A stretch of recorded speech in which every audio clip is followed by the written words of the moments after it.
Kurang dari sepekan jelang Idul Fitri, arus mudik mulai terlihat di sejumlah wilayah. Untuk mengantisipasi lonjakan arus mudik, Korlantas Polri akan menerapkan skema satu arah atau one way. Skema ini akan mulai diberlakukan pada tanggal 28 Maret.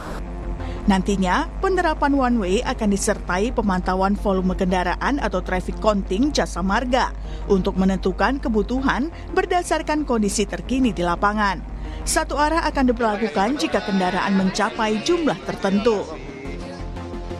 Skenario one way itu nanti tergantung bangkitan arus dan traffic counting. Jadi prediksi boleh, tetapi ketika kita bicara traffic counting itu real. Jadi ketika nanti akan kita lakukan one way, itu ada parameternya, baik itu kontraflow dan baik. Kalau one way nasional yang dari mudik itu, nanti di kilometer 70 itu ada radar. Jasa Marga kerjasama dengan pihak Korlantas sudah 6.200 harus segera dilakukan one way nasional menuju ke Trans Jawa. Di Merak, Banten, untuk mengantisipasi lonjakan arus mudik yang berimbas pada kemacetan, polisi akan menerapkan ganjil genap di Tol Merak menuju pelabuhan. Aturan ini akan diberlakukan pada 27 hingga 30 Maret. Polisi akan mengarahkan kendaraan yang pelatnya tidak sesuai dengan ganjil genap ke jalur arteri. Untuk itu, polisi menghimbau masyarakat yang melewati Tol Merak menuju pelabuhan memperhatikan pelat kendaraan. Kebijakan ganjil genap yang mana nanti akan dimulai pada tanggal 27 hingga tanggal 30 Maret yang akan diberlakukan dari mulai ruas tol Cikupa hingga ke arah Merak. Artinya masyarakat pada saat seumpama pada tanggal 27 itu adalah terjadwal ganjil, maka apakah pertanyaannya yang genap bisa melakukan perjalanan ataupun menggunakan ruas tol? Tentunya akan secara otomatis untuk yang genap akan dikeluarkan dan dapat menggunakan jalur arteri. Jadi, bagi Anda yang akan mudik, pastikan Anda mengetahui aturan di jalanan agar perjalanan berjalan aman dan lancar. Tim Liputan, Kompas TV.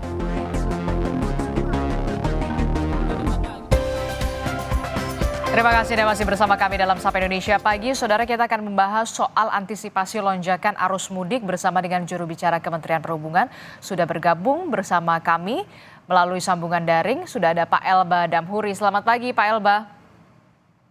Selamat pagi Mbak Disti, selamat pagi seluruh pemirsa Kompas TV. Ya Pak Elba, ini kan kalau kita lihat ya arus mudik ini sudah mulai terlihat begitu di beberapa wilayah, baik itu di pelabuhan, kemudian juga di bandara, stasiun, bahkan di ruas tol.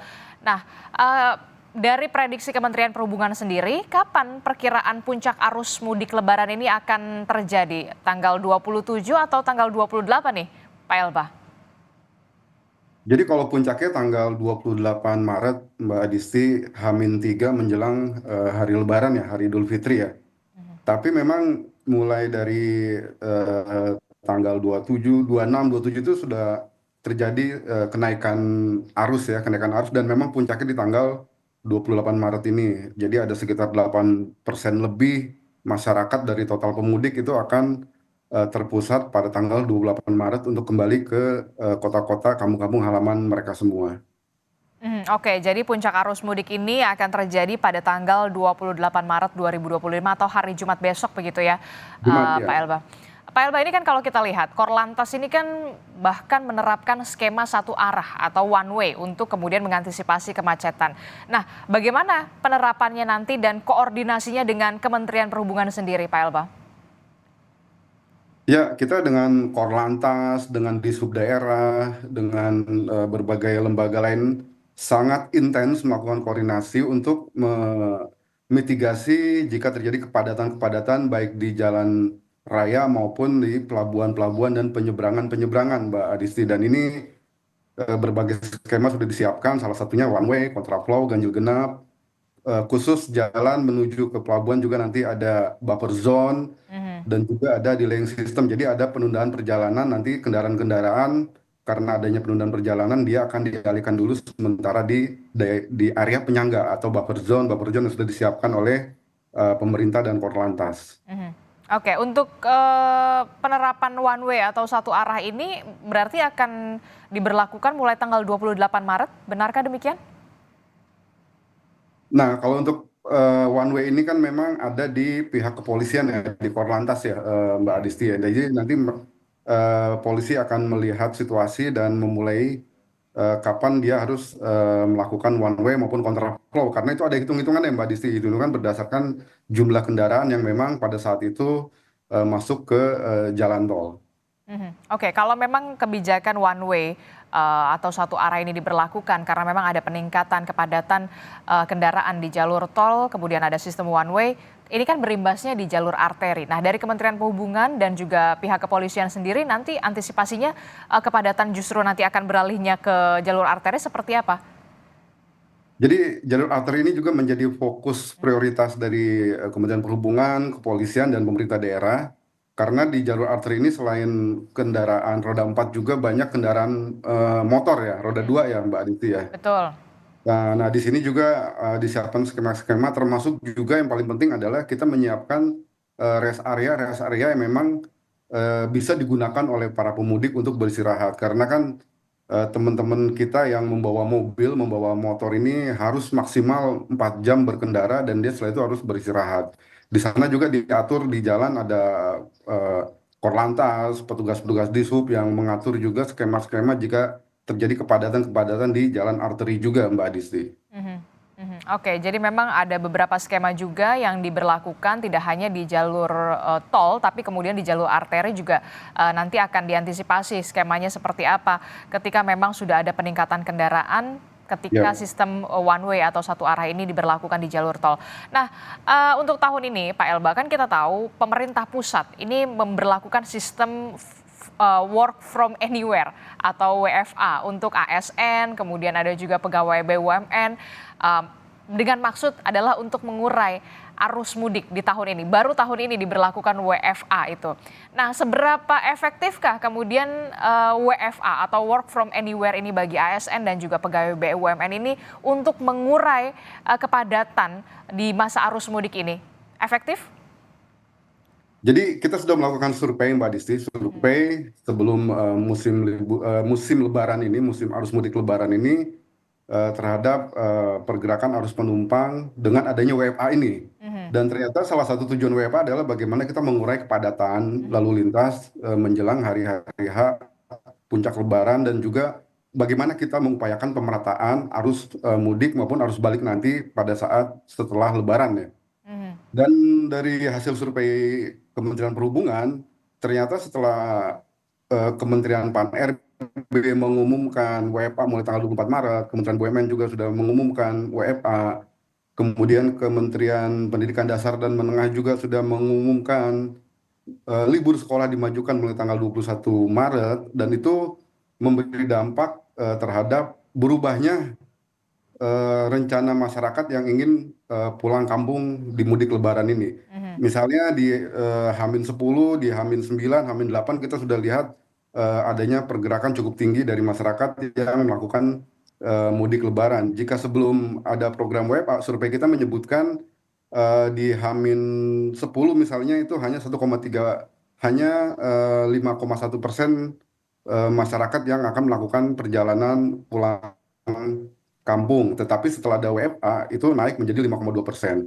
Begitupun di H-9 misalnya yang tadinya hanya 1,3% masyarakat akan melakukan perjalanan pulang kampung, tapi setelah ada WFA itu berubah menjadi 3,1%. Dan ini terus sampai puncak arus mudik di H-3 pada tanggal 28 Maret, itu yang sebelum ada WFA itu survei kita menyebutkan bahwa ada sekitar 11,5% atau 16,8 juta masyarakat akan membatasi jalan semua moda transportasi untuk kembali ke kampung halamannya. Namun setelah ada WFA itu berubah menjadi 8,3% atau 12,1 juta masyarakat yang akan melakukan perjalanan mudik. Jadi ada perubahan perjalanan dan itu memberikan dampak besar terhadap kepadatan di jalan raya, di moda laut maupun di moda transportasi lainnya seperti kereta dan pesawat. Demikian Mbak Isti. Jadi bisa dikatakan cukup efektif ya untuk kemudian bisa mengurai arus mudik di tahun ini. Banyak juga yang kemudian memilih untuk melakukan perjalanan mudik lebih awal begitu, tidak terpusat di H-3 atau di puncak arus mudik Lebaran tahun ini ya Pak Elba ya. Ya betul sekali karena ini dengan ada WFA, masyarakat yang ingin melakukan perjalanan mudik ini bisa lebih mengatur waktunya, lebih lebih bagus, bisa lebih nyaman menjalankan perjalanan mudiknya, juga prioritas Kementerian Perhubungan, prioritas pemerintah, bagaimana perjalanan mudik ini bisa berjalan dengan selamat, dan ini masyarakat bisa merayakan Lebaran dengan penuh kebahagiaan dan keceriaan. Ya, jadi ini yang menjadi titik utama prioritas pemerintah terkait dengan mudik Lebaran ini, Mbak Disti. Harus mudik aman, nyaman, dan juga selamat sampai tujuan pastinya ya Pak Elba. Pak Elba, ini kan selain Ya. soal kesehatan yang harus pengemudinya harus prima, kemudian juga kelayakan kendaraan di masa arus mudik, yang juga harus diperhatikan adalah cuaca buruk nih. Cuaca buruk terjadi di sejumlah wilayah di Indonesia, kita tahu belakangan ini. Apakah ada imbauan dari Kementerian Perhubungan untuk para pemudik yang ingin melakukan perjalanan mudik, khususnya ketika melakukan penyeberangan melalui jalur laut atau kemudian melakukan perjalanan melewati darat begitu? Karena kita tahu belakangan ini lagi musim hujan nih Pak Elba. Ya, memang cuaca ekstrim terus kita mitigasi, dan ini menjadi salah satu prioritas utama juga dalam mudik tahun ini. Seperti dikatakan oleh BMKG, cuaca masih cukup menantang hingga menjelang hari Lebaran ya, Mbak Adisti. Dan ini beberapa strategi, beberapa cara sudah kita lakukan. Kita terus berkoordinasi dengan BMKG. Kita mengumumkan setiap saat perubahan-perubahan cuaca, baik itu di pelabuhan penyeberangan, pelabuhan laut, maupun di di jalur darat maupun di bandar udara. Dan ini kita juga memberikan pemahaman, juga bekerja sama dengan seluruh operator transportasi untuk juga terus mengedukasi, mensosialisasikan berbagai hal terkait dengan update-update cuaca ini. Karena salah satu dampak dari misalnya ada cuaca ekstrim, gelombang tinggi di laut, itu dampaknya adalah kemungkinan terjadinya penundaan penyeberangan, dan ini akan memberikan efek juga terhadap antrian-antrian kendaraan di belakang sana, sehingga tadi polisi, Kemenhub sudah menyiapkan delaying system, buffer zone, dan lain sebagainya. Jadi berbagai upaya sudah kita lakukan untuk mengantisipasi jika terjadi cuaca ekstrim seperti ini. Dan setiap perubahan cuaca, perubahan kebijakan pun akan langsung diumumkan oleh operator juga selain dari pemerintah. Dan yang paling penting juga, meskipun terjadi penundaan atau karena cuaca ekstrim ini, seluruh operator transportasi kita minta tetap memberikan pelayanan yang terbaik bagi para pemudik ini, Mbak Disti. Oke, kita berharap memang penyeberangan, kemudian jalur darat, kemudian jalur udara ini tidak terlalu berdampak yang signifikan begitu ya ketika memang ada cuaca ekstrim begitu. Ada juga antisipasi yang memang sudah disiapkan oleh Kementerian Perhubungan. Nah, soal posko kesehatan nih yang terakhir Pak Elba. Bagaimana dengan posko kesehatan bagi para pemudik? Ini kan tentu saja penting juga, apalagi bagi para pemudik yang melakukan perjalanan melalui jalur darat yang biasanya mengejar waktu begitu ya, tidak terlalu memperhatikan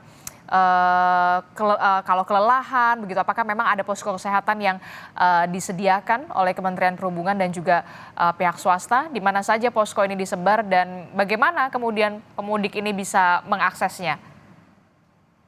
Jadi kita bersama Kementerian Kesehatan, Dinas-Dinas Kesehatan di daerah membuka posko-posko kesehatan di semua rest area, di titik-titik pemberhentian para pemudik. Bahkan kita juga bekerja sama dengan Kementerian Agama nih, Mbak Disti, untuk memanfaatkan masjid-masjid yang ada di sepanjang jalur mudik sebagai tempat istirahat, dan juga di sana disediakan posko kesehatan. Jadi salah satu fasilitas yang diberikan oleh pemerintah bekerja sama dengan swasta, dengan Kementerian Kesehatan, adalah posko kesehatan, juga adanya tempat bermain anak, Mbak Disti. Ini penting juga untuk kesehatan mental juga setelah lelah berkendara, naik motor 2-3 jam, bawa mobil di tengah kepadatan, beristirahat. Posko kesehatan siaga 24 jam, tempat bermain anak juga siaga 24 jam, tempat ibadah juga kita siapkan 24 jam. Kementerian Agama sudah mengumumkan bahwa masjid-masjid, ada 200 masjid lebih di sepanjang jalur Jawa, ada 100 lebih di sepanjang jalur Sumatera, itu siaga 24 jam untuk menerima kehadiran para pemudik ini. Di sana pun fasilitasnya dilengkapi juga seperti di rest area. Kemudian di jalan arteri, di jalan-jalan non tol itu juga kita siapkan tempat-tempat jembatan timbang itu, Mbak Adisti, itu kita alihkan sementara ini menjadi semacam rest area. Di sana juga ada posko kesehatan juga. Jadi kita mengimbau kepada para pemudik yang melakukan perjalanan dengan kendaraan pribadi, baik motor maupun mobil, manfaatkan posko kesehatan ini untuk mengecek kesehatan kita, terutama kesehatan para sopir ya, driver yang membawa kendaraannya, Mbak Adisti.